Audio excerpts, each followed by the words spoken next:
এতিম ছিলেন আমার নবী হযরত মুহাম্মদ, এতিম ছিলেন আমার নবী হযরত মুহাম্মদ।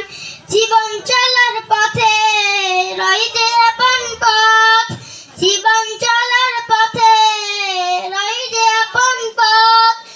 এই জীবনে রইল না মোর আপন কোন ঘর, আমি এতিম হয়ে কাঁদি না কেন তোমরা বলতে পারো, এতিম হয়ে কাঁদি না কেন তোমরা বলতে পারো। এতিম ছিলেন আমার নবী এতিম আমিও, এতিম ছিলেন আমার নবী এতিম আমিও।